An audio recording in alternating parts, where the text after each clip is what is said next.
goodness. We are live. Welcome everyone to Let's Talk Finances and Legacy. I am your host and CEO of ONA Financials. Today we have an amazing guest with us. We have Corey Phillips, founder and CEO of Social Storm LLC. Corey is an amazing individual, and I'll let him talk a little bit. I do want to give a disclaimer, as I always do. This broadcast is for educational purposes only. It does not constitute financial or investment advice, right? Please consult with a licensed financial professional for guidance specific to your situation. So I just don't want anyone to leave here and be like, oh, well, Corey said I could do this. He's giving you information as for educational purposes. So I want you guys to grab an ink pen, get you some paper, and I want you guys to take notes. Do not just jump on to hear the information. Because information without activation is you just got a bunch of information, right? We want to catapult you into activating in some of the things that Corey is going to talk about today. I do want to read briefly Corey's bio, but I did put something in the chat. So for those of you that are watching on ONA Financial, I want you guys to look at the question I presented, right? Before we get started, I want you guys to let me know what legacy means to you when it comes to money and family. Drop your answer in the chat. We're going to see what Corey has to say about your answer. So Corey Phillips is a national recognized entrepreneur, keynote speaker, and financial literacy strategist from my hometown, Chicago, dedicated to helping the next generation build generational wealth. He is the founder and CEO of Social Storm LLC, a media and education company that delivers financial literacy workshops, entrepreneurship training, community development events, impacting over 2,000 youth and professionals nationwide. Corey has been featured in Black Enterprise, Market Watch, and you could see him on ABC Chicago, recognized for his innovative approach to empowering young people through investing. Now, this is not just for young people, but that's his target, right? He want to get more young people involved. He does business ownership and leadership. He is also the 2025 Chris Martin Perseverance Award winner, honored by the NCAA and the College Conference of Illinois and Wisconsin for his resilience as a student athlete and community leader. Did y'all hear me? He's a student athlete. Also, through Social Storm, he has organized more than 25 high impact events, built partnerships with the city of Chicago, the mayor's office of Department and Public Health, Rainbow Push Coalition, State Representative LaShawn K. Ford, Momentum Coffee, and multiple nonprofit organizations. I told y'all his bio was fire earlier today, right? A senior at North Central College, majoring in marketing with a finance minor. Corey is also a collegiate sprinter and an accredited investor at age 21, building a family investment fund and real estate portfolio with his father and triplet brothers. He's a triplet, y'all. Blending personal story, financial expertise, and community impact. Corey is emerging as one of the leading voices in the financial education and youth entrepreneurship, inspiring the next generation to invest, build business, and create long-term wealth. Corey, I am so honored, sir, to have you with me today. I want you to share a little bit about yourself. I've read your bio, but it's best when people hear it from you. Give us a little bit of history about how you got started here, and then we're going to jump right in. But I do want the people to hear from you. Yes, so thank you again for having me on this show. For everyone, my name is Corey Phillips again. I'm 22 years old. I got started investing when I was 16 years old during COVID. I was working my first job at Walmart, and I knew I could make my money last beyond the summer. So I looked up different ways people can build wealth, and investing was one of those things. So I had my mom open up my brokerage account and retirement account. So I started contributing my paychecks from there. And then when I came to college, I said I can start teaching this to other young people in a way that young people can understand. And actually, it was my first presentation I did publicly to the community was at our first event we did back in June of 2024. And since then, speak with over 2,000 youth, just making it engaged and exciting so they can see other young individuals doing great things in the community as well as other role models so that we can actually integrate this information that they don't teach in school and actually create change within our communities. Wow. So you guys, I don't even remember how me and Corey connected. I think it was via social media, but I was doing a project, a project called Youth Standing on Business. And this was about exposing young people to entrepreneurship, right? And so Corey came and spoke to the youth in the community on the west side of Chicago and began to share about how he got started. And I am so grateful that I have an opportunity to sit with him today. And so before, like I said, we get started, Corey, I have a few questions for you, and I want the audience to please type legacy if you want your money to make an impact that lasts beyond you.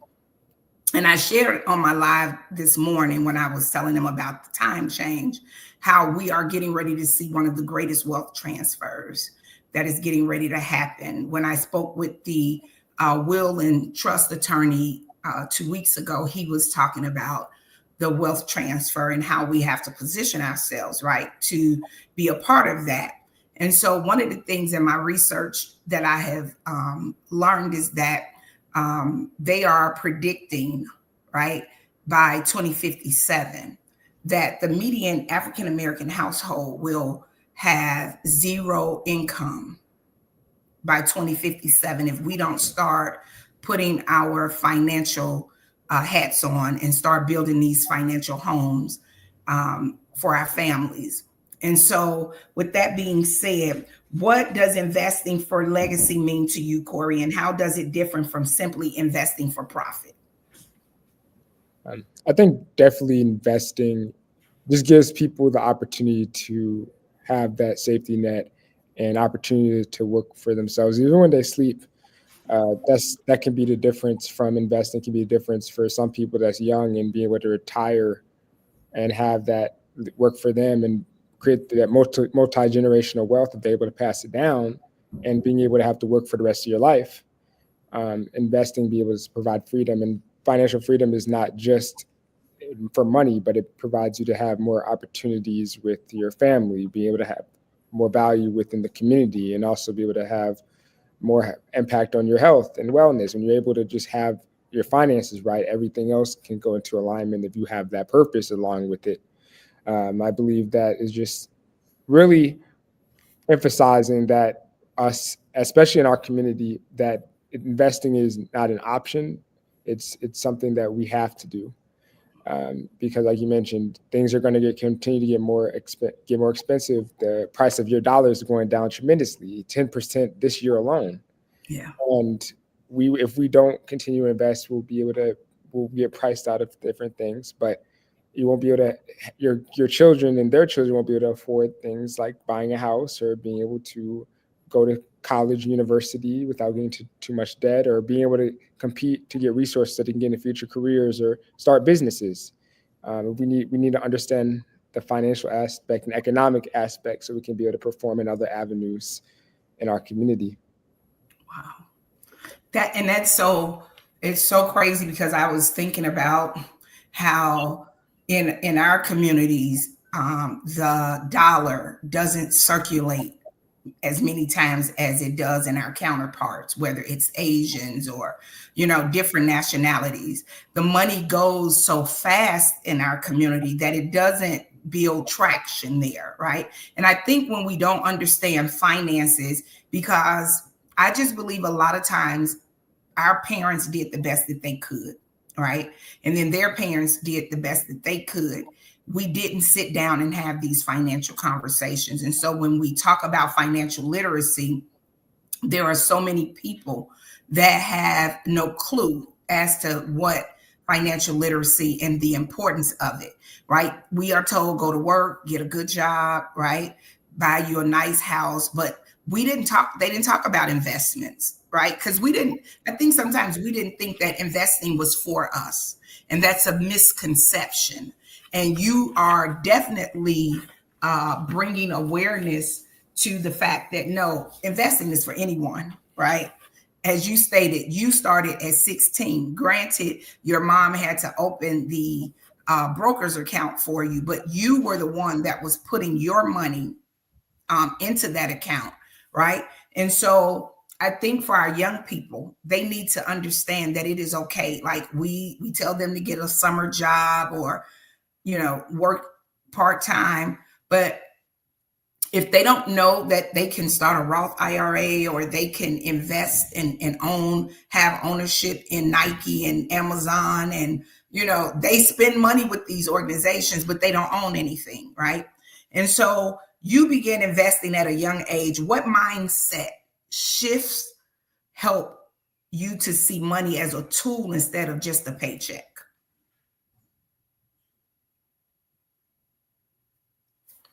You're on mute.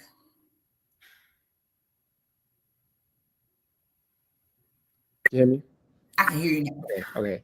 Yeah. So the biggest mindset shift for me was understanding that basically money, like you said, is a tool, and we look at a lot of things that money is really abundant in our mindset if we really understand that how we reshift our relationship with money and how we actually view it.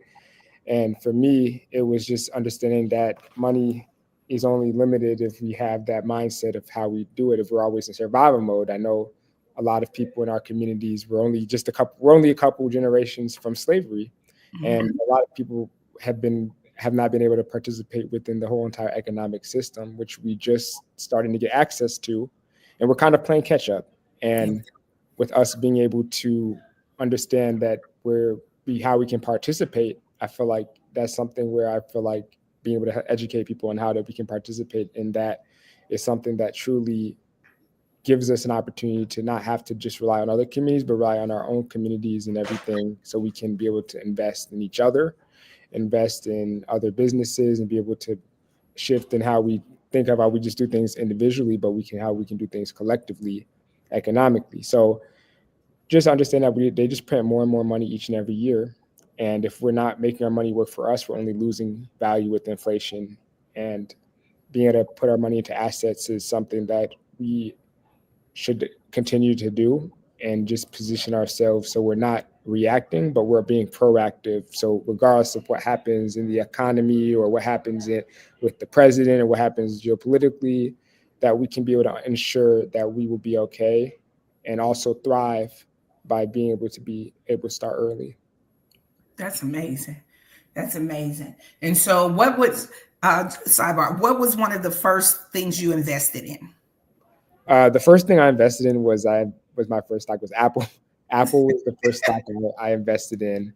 That was my first company I bought. I bought a partial share when I first opened up my account, because that's what Warren Buffett invested in. It was the most valuable company in the world at the time. I'm still in the third most valuable company, because that's what everyone uses. It's the company that everyone uses, and I realized that that's something that's a value that I can be able to help me just grow my money and experiment from there when I first started. Wow. And then for those of you that are watching who feel they don't have enough to invest, what's the first realistic step someone can take today? So if you had $100 to start investing, where would you put it? So for people like you mentioned, people that say they don't have enough money, that's the myth. Almost anyone can get started invested, because some of these platforms you can invest as little as $1 or $5, or depending on what platform you're on, Charles Schwab, Vanguard, Fidelity, Robinhood, you can offer partial shares for many of their brokerages. And if I had $100 for me, I would, for I would usually budget it, if people budget it, 50-30-20 rule, 50% towards my needs and 30% towards my wants and 20% towards my savings and investments. But for me, if I were to have like $100 just to specifically invest in, I would kind of put mine, about half of it, into like an index fund or ETF, which is like a basket of companies, like a VTI, VOO, SBLG. Those are different, or SCHD, depending on which one.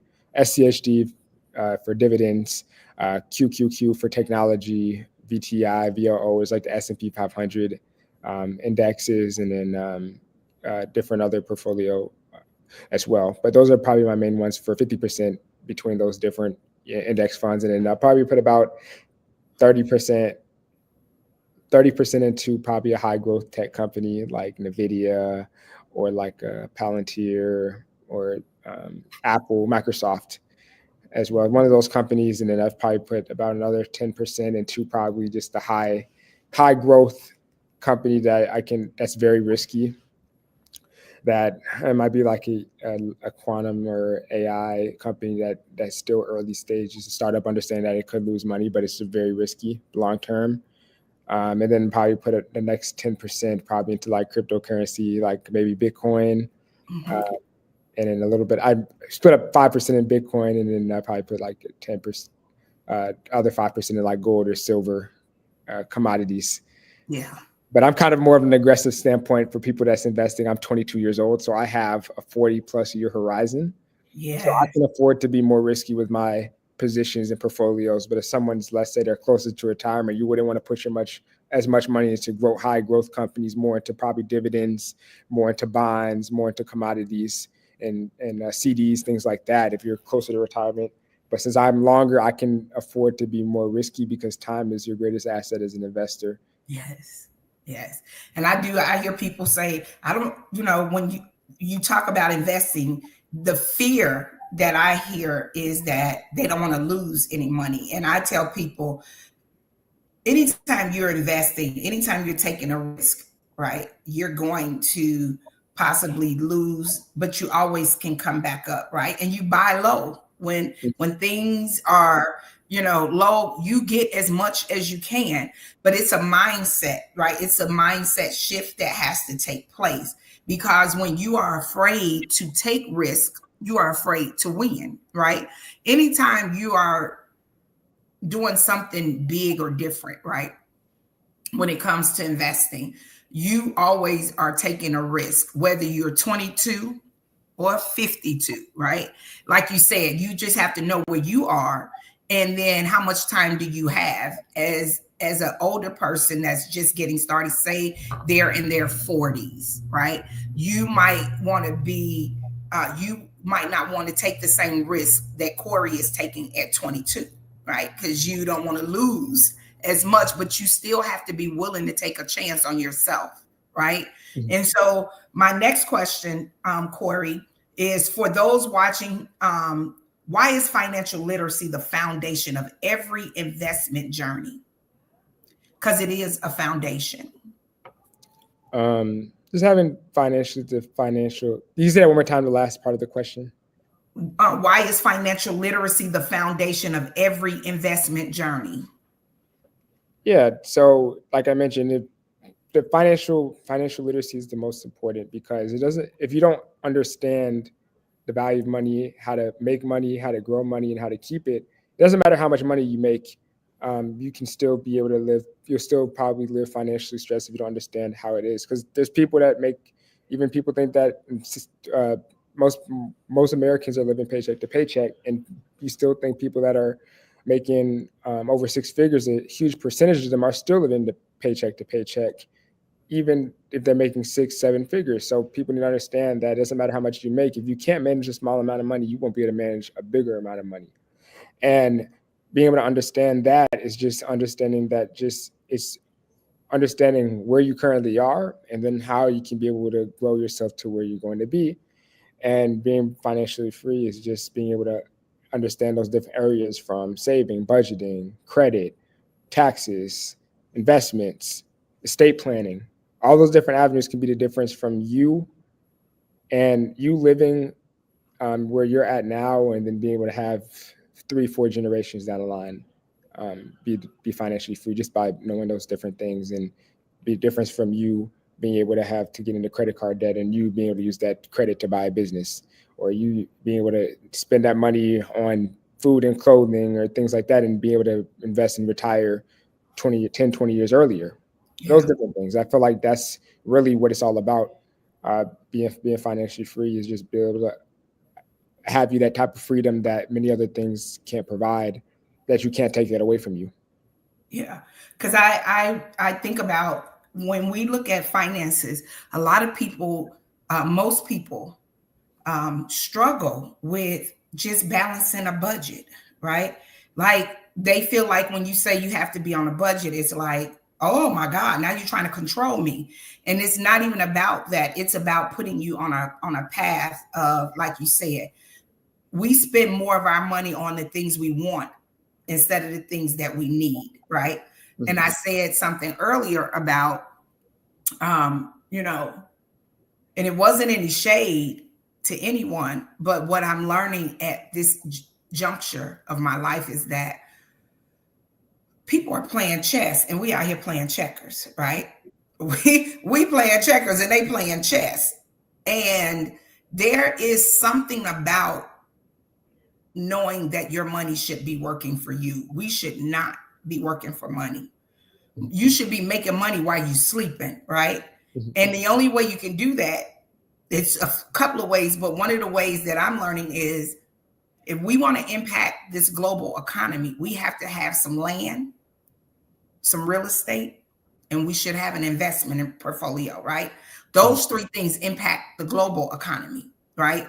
And so when we don't have those things, and I said this a couple of weeks ago, like I hear people say, I don't want to own anything. Like, I just don't want to be bothered with other people. So they don't want to buy property because they don't want, and I don't understand that.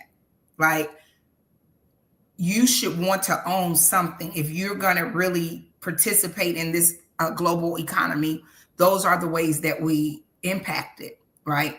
We do it through purchasing land or having some real estate or creating a investment account. And so I was thinking about you have so many young people that, like you said, love Apple. They're going to get all the Apple products, but they don't own any stock in Apple. They're going to wear all the Nike, Jordans, all of those things. And if you just go back and look in your closet and assess where you have spent your money, you could have been a millionaire 10 times over, right? Because you have invested and made somebody else rich or wealthy, and you have not set up anything for yourself or those 3 to 4 generations that will take part of your ability to leave a legacy. And for me, legacy is so important. It's not about really the money, but it's about giving your children and your grandchildren a chance, an opportunity to not have to struggle the same way that you did. Or, you know what I'm saying? Like we have to not focus so much on what we have in the tangible stuff. Like, we invest in cars, $80,000 cars that lose value the moment you drive it off the lot, right? But we'll brag about a car that brings no investment to us, right? And so as you were just talking about learning how money works, we don't know how it works. And that's how we got behind the 8 ball, because again, we were just told to go get a job. Nobody set us down and said, do half here, right? Give 50% where you can get a dividends check every month, right? Nobody told us that we can spend, 30% on certain things. And then we don't have high yield savings accounts. We are still working with banks and institutions that are giving us 0.1% interest. They have high yield savings accounts that you can put money away that is giving you 3.8%, 4% interest. But when we don't investigate, because what I've learned with money, learning about money and how it works, it is time consuming because you have to learn it, right? And so many of us have not taken the time to do our own research. My next question to you is, you're building a family investment fund with your father and brothers. How can other families start with that same conversation? Like I mentioned, the biggest thing in terms of working together and have that conversation with your family is understanding that we're stronger together. Everyone's more focused on how we can get things out by ourselves, but in reality, if you look at every other community, they're stronger together. And us as a family, knowing that that's all we have each other when we came out of slavery in the course of history. And thing is, we look at when we're most successful is like, how can we position ourselves so that we can make things easier instead of harder?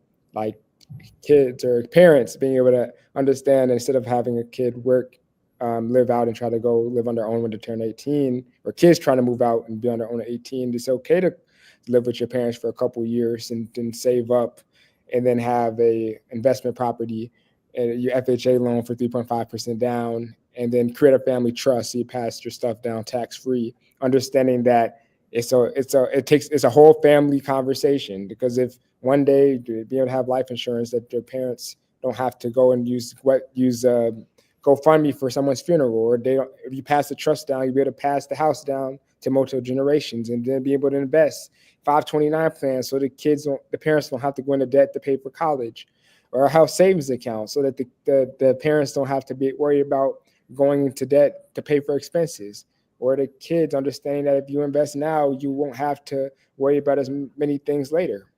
Just understanding that how we can be able to strategically position ourselves. Like we talked about the cars, a lot of cars and brands. Majority of people that buy luxury brands are people that don't have money.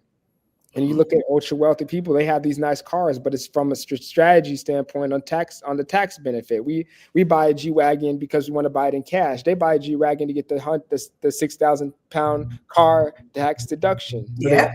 taxes. They do all these different things. They go on vacations to get the tax deduction. We go on vacation to look like something we don't. It's all about perspective. They're playing a game on how to win. We're playing a game on how to lose. We just need to find a way how we can win. Yeah. Understanding these different systems, because the whole entire tax system for the United States was built for business and built by that. It's they providing housing to someone else is the government's technically taking a risk, so they give you a tax deduction or starting a business. And it's okay. And everyone's meant to be a business owner, but you can use it in different avenues of your life to make you live like Roth IRAs. You can get tax, you pay tax, put the money in, but when you get your money out, it's tax free. Yeah. Every single different understanding this holistic approach is making it so we can grow and build wealth collectively. Because at the end of the day, at the end of the civil rights movement, we've had a higher rate of home ownership than we do today. Yes. Before then, we didn't have to rely on other communities in terms of integration, in terms of how we work together. We were forced to work together. We had all those different communities, like we had Bronzeville in Chicago. We had Black Wall Street and Tulsa, all over the country. And that's what every single major city had those different communities. But at the end of the civil rights movement, that faded, and all the other stuff, we lost that touch of what community really is and what truly working together is, from mass incarcerations, from redlining to many of these other opportunities. We lost that touch of what it really means to work together, of owning the stores in our communities, to buying in our own restaurants, in terms of going to our own barbershops and all those different things. And you see that in Atlanta. I mean, Atlanta itself has that source of collaboration. I feel like it's a great in our communities. They just understand that they work. You don't have to you can go to political office, you can go to businesses, and you can go to community, and they're all people that work together. And using that same principle, that is not about us being right, but it's about how we can put ourselves in the best position so we can be successful long term. That is amazing. That's great. And I wish more of us, even, the seasoned, right? We have gotten away from community. We have gotten away from building collaboratively, right? And I agree, we are doing it the wrong way, I believe. Like, we need to partner with one another and bring community back. I remember going to the neighborhood grocery store. It was called the Simmons, and it was owned And when you didn't have enough, right? I would be able to go and take a note, right? My mom or grandmother or somebody would write a note, and you can take the note to the owner, and he would give you things, and you paid later because he understood he was serving his community, right? And it was just building that relationship. And so when the store was torn down when he died and his wife died, like it was devastating to the community, right? And so you go to these big box stores that don't have that relationship. Nobody cares about who you are in the community. Pay for your stuff and leave. But when we take on the mindset that we are better together, I said something a couple of weeks ago, like we have, Greek town, Chinatown, we have all of these different spaces that when we go into them, they don't have anything that represents us, but their dollar is circulating multiple times, 10, 20 times before it even leaves the community, because they buy within their community. And this is not saying that we cannot go other places, but when we take on that mindset, like you just stated, that let's collaborate, families, we need to be sitting down and saying, hey, let's buy property together, right? And let's build. But there's a level, I think, sometimes people don't trust each other in the family, right? And I think that there's been so much damage, and we need to heal from some areas before we can get to that place. But I like what you and your family is doing, like buying together. So for me, I'm like, listen, if everybody put in, we can buy one house on the block, and then, let that, everybody sew in. And I'm seeing where people are not buying family compounds, right? You can buy a whole block, right? I did some research. This was some years ago, and it was on the lottery because I was in school and I was doing a paper. And one of the things I learned is we keep talking about our communities are not wealthy. We have communities full of wealth. In the 60644 zip code where I was living, every week they were spending over $1 million on the lottery. Somebody got some money in the Austin community because we are contributing to the lottery system on a wish, when you could take that and buy and rebuild Austin, right? Instead of giving the state, praying and hoping that you're going to hit the lottery big. And I've seen where people won lottery money and they broke now because you said it earlier. You have no financial, you don't know finances. You don't know how to manage finances. And so you'll get a lump sum of money, and we can see people will end up broke within a year or two because they'll go get 2 or 3 cars when you can only drive one at a time, right? We're putting money, we're buying the latest brand name, right? Instead of sitting down and letting somebody show us how to be strategic in getting this money, and then, allocating it in different spaces. You never put all your money in one basket, right? You need to spread your money out so that it's growing. You talked a little bit about the 529 plan. You talked about investing in a Roth IRA, tax-free money. Like, it doesn't take much. I hear people say, well, I'm waiting till I get about $10,000. Excuse me, you can start a Roth IRA for $25. Mm-hmm. Why are you waiting till you get 10,000? What if you don't get the 10,000 and you are missing out on opportunities? I am so grateful. Wow. So you've partnered with major organizations through Social Storm. Why is community collaboration so important in building generational wealth?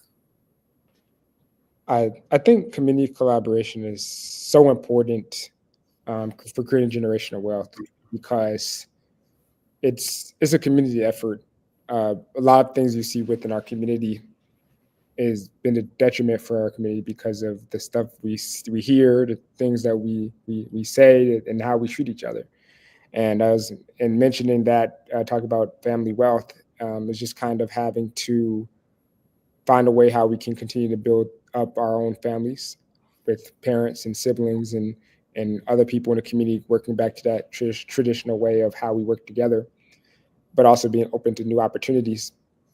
But I really think that just seeing positive things instead of seeing all the negative things we see within music, within media, but showing positive things they see in media, because a lot of the times the media will stir things towards seeing negativity, and that's what all people think they'll see, because they'll overskew data, overskew like perspectives of things that's happening, but they don't show positive stuff. So if we're able to see positive, someone like me that's 22 teaching financial literacy or partnering with the city, someone that, and saying I started when I was 15, another 15-year-old that might not know where his future might be inspired to start investing and change his family's life. And us seeing me working with other young people can show that young people that we're really not that different from each other. We're all trying to get to the same place. We might just be from a different block or a different street. Instead of fighting over a block, we can own a block. And instead of us selling drugs in the community, we can build businesses. I think a lot of people that might be, we see a lot of people doing negative things, like people that sell drugs. It's not that they're bad people. They just never got the same opportunity as someone that might have sold stocks on Wall Street. Yeah. And a lot of people just need to see that sort of influence and collectiveness and holistic approach so that we can change from what we hear, what we listen to what we eat, to what we associate ourselves with. And showing what our true value is collectively. Because you see how much we've done economically just off of what we've done in entertainment and athletics, just from being in the civil rights era less than 50 years ago.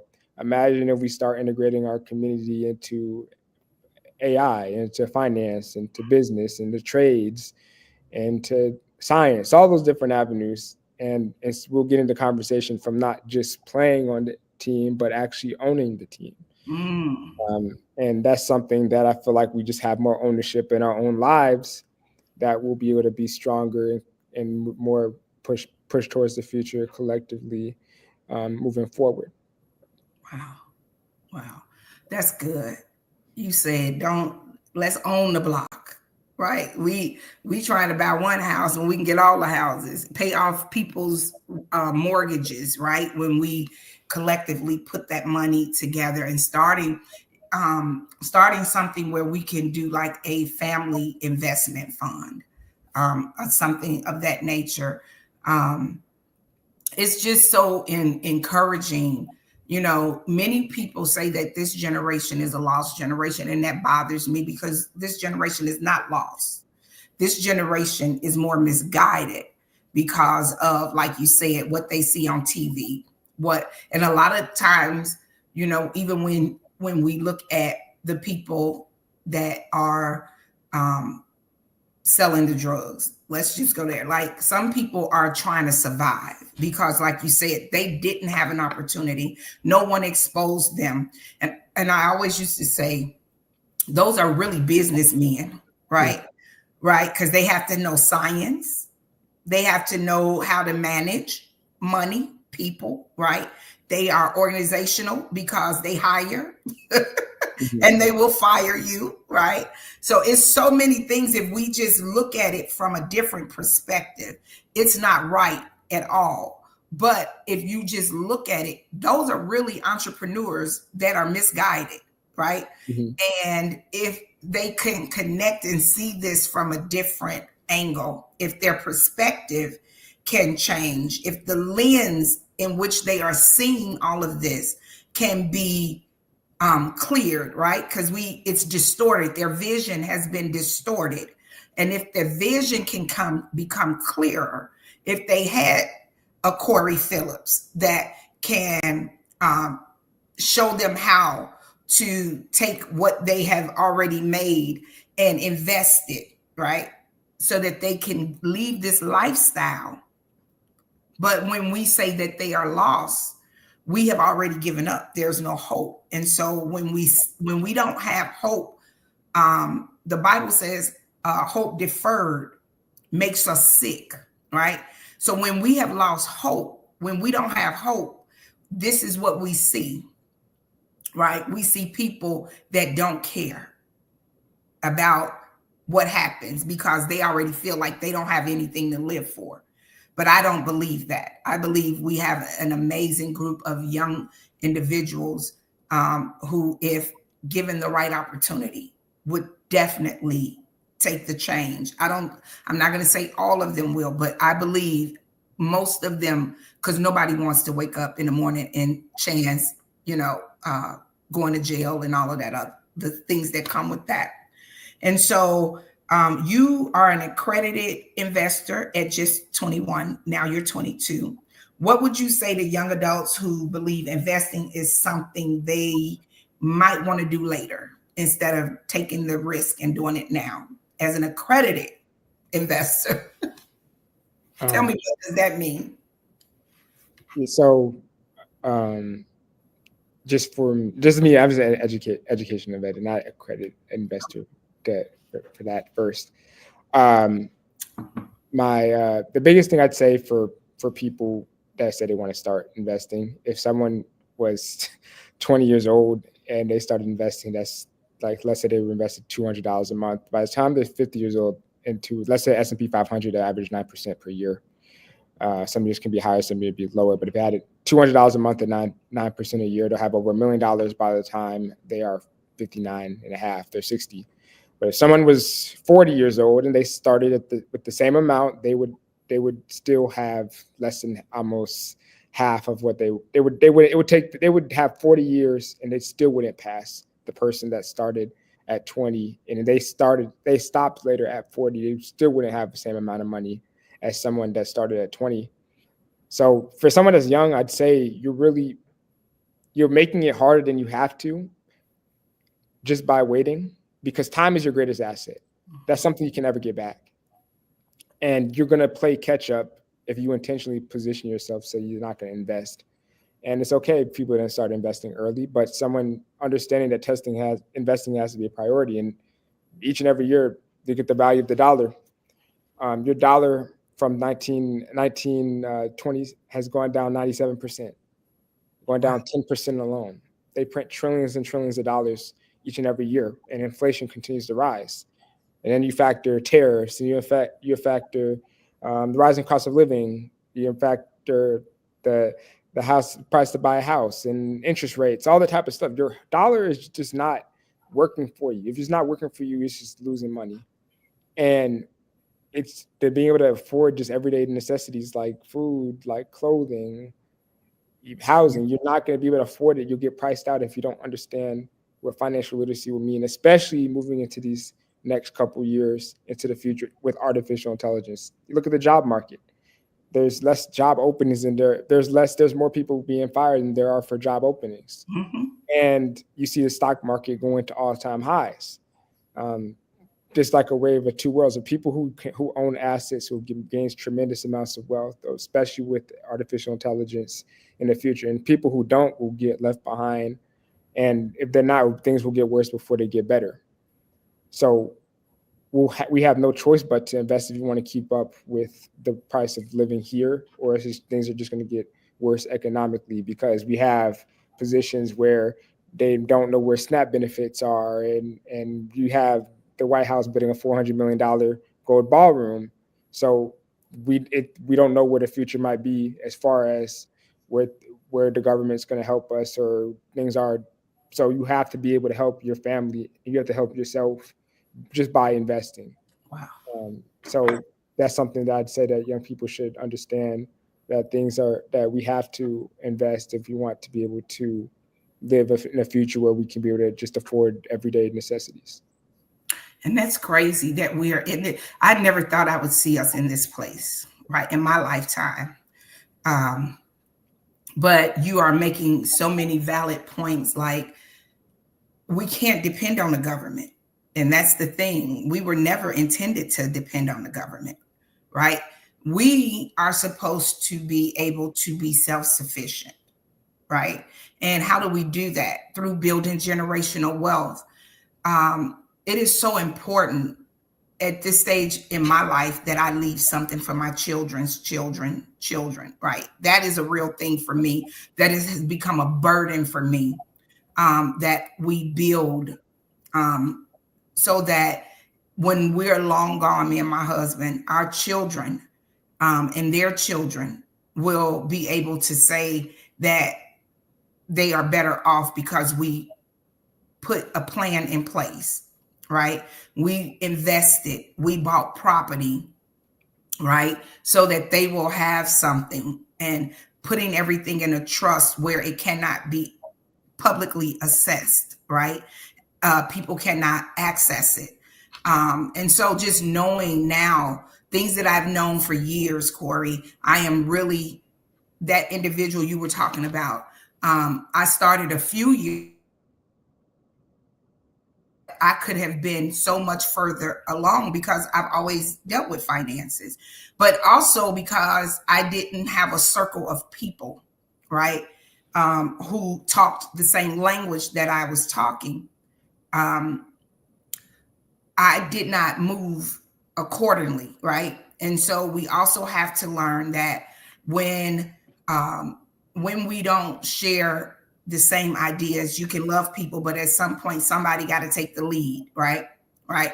Some people have to branch out so that others can take the lead. Somebody has to be blazing the trail, right? If we're all talking, if I coulda, shoulda, woulda, guess what? Nobody is in the circle is going to make that first move. And so it is so important that we take an opportunity to sit down with our children, with our grandchildren, and start having this conversation, having family meetings, and talking about what we can build and how we can set the family trust up and all of those good things. So I am just so grateful that me and my husband, granted, we started late, but we started, and I can see where we are now because we started. Like you said, if you put that same amount, like if you figure out what you need to get, they have all kind of financial calculators, things that can assist you, apps, like you said, with technology. Listen, you can download an app that can tell you if you put a certain amount away, put your age in there, put certain information in, and it will calculate for you what you need to be saving to get to a certain point for retirement. Or you can also reach out to Corey, right? So there's ways that invite him to teach your youth. I have been asking for churches and different organizations to have someone like you to come in. And like, we have all these youth coming to church every Sunday, and the church is not teaching financial literacy. Some churches, not all of them. So beyond stocks, what other investment opportunities do you see as key to building legacy wealth? Real estate, business ownership, digital assets. What are those some of the things we should be looking at? Yeah, I definitely think being able to understand like different types of assets, like we mentioned, real estate. Biggest determinant of wealth in America is real estate, home ownership. We can definitely look and understand things like cryptocurrency and Bitcoin, what those things are, and then also be able to understand just the basics of investing and just getting into the market. I feel like is being able to diversify not just one asset class, so that people can position themselves to be in different avenues, regardless of where the markets may go. Okay. And then I have two questions, and I am going to let you go. But how can investors make sure their money aligns with their faith, values, and purpose? I definitely think just being able to invest in different companies that align with what their true values are, and truly help giving back to the community. And then also being able to just know where they truly want to be in their life and align themselves towards that in the future. Just understanding that just being able to have more money, more wealth, if you have that in your own personal life, then when you have more money, you'll be able to have more value to the community and others. Okay. And then my last question for you: if you could leave our audience with one principle for building wealth that outlives them, what would it be? I'd say just saying building wealth is just about how you can build your capacity of building wealth. You give people who are multimillionaires or billionaires, they have that capacity to build wealth. It doesn't matter of how much money they have. If they lose it, they'll be able to make it back from their mindset. And you, like you mentioned, people who might not have that capacity, no matter how much money they'll make, they'll lose it. And just understanding that it's just a mindset. And for people that look long term, in the history of the United States, three things that have never gone down, have gone up over the course 100% of the time is the GDP, the stock market, and then real estate values. They have historically gone up 100% of the time in the history of the United States. So without even understanding that, just being able to understand that investing is something that they need to integrate and pass it down to multiple generations. Wow. That was amazing. Thank you so much. Thank you so much for joining me. I know your schedule was busy. I appreciate you being on here today. I know people will watch the replay, but I want to say thank you. Thank you for your yes. Thank you for having this burden for our community and the people. And I know you will work with all people, but there is a thing, when we can help each other.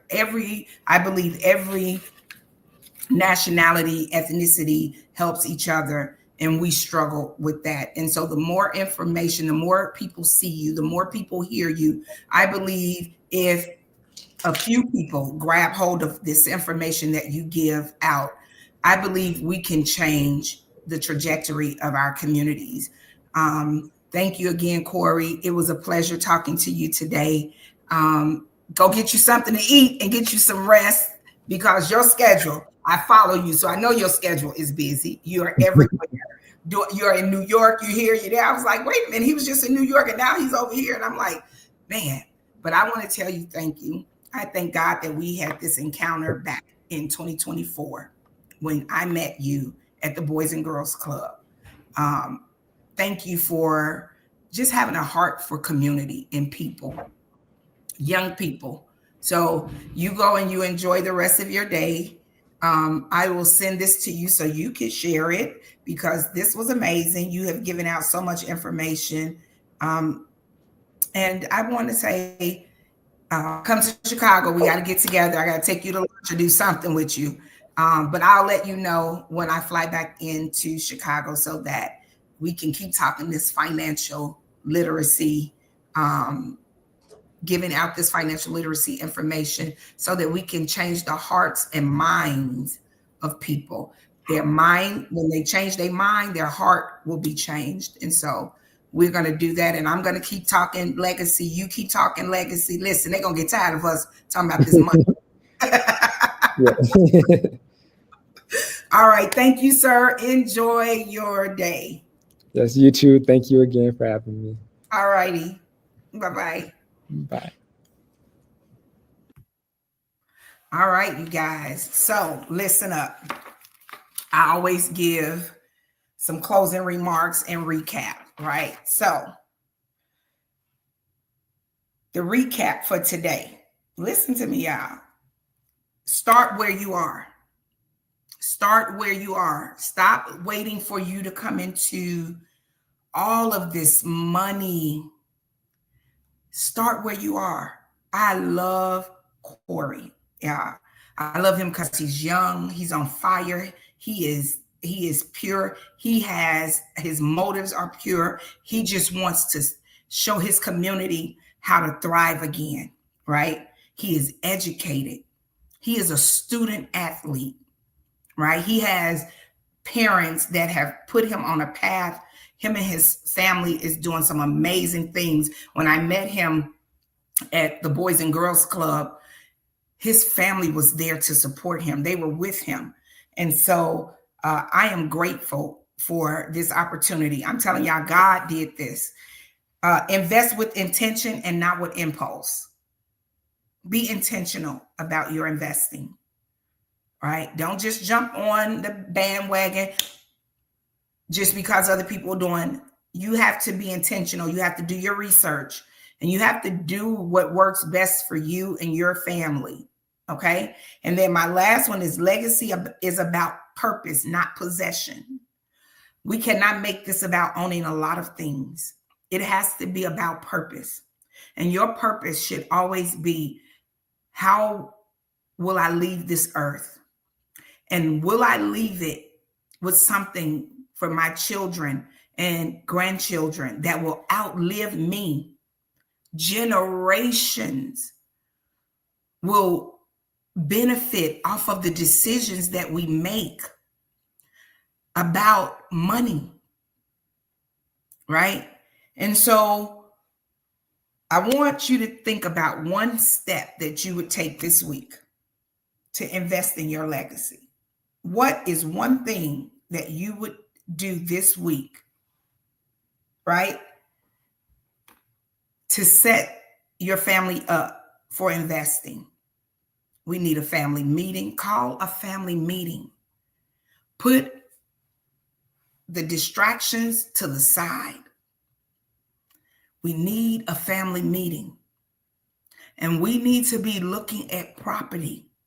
We need to buy some land somewhere and build a family compound where if something happens, you can send family members. Like, people are losing their jobs, you guys. The government has forced people to not be able to eat this month due to some decisions that were made. And we have to come together. No family should go hungry because of the government.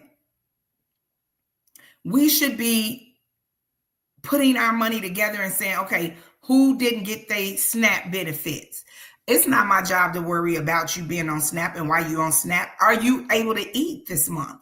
Are you able to feed your children this month?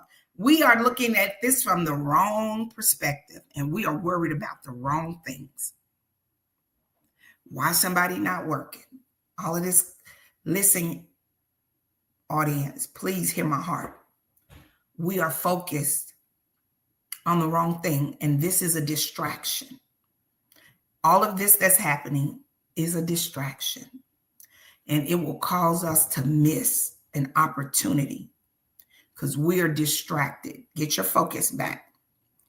So remember, wealth isn't just what we earn, it's what we leave behind. Wealth isn't just about what we earn, it is about what we leave behind. You can follow me on O&A Financials for inspiring conversations like the one we did today with Corey, as we continue this movement to build wealth that outlives us all. See you next time on Let's Talk Finances and Legacy. This is your girl, Felicia Oliver, CEO and owner of O&A Financials. All right, you guys, see you guys in the next 2 weeks. We have another amazing guest. All right, bye.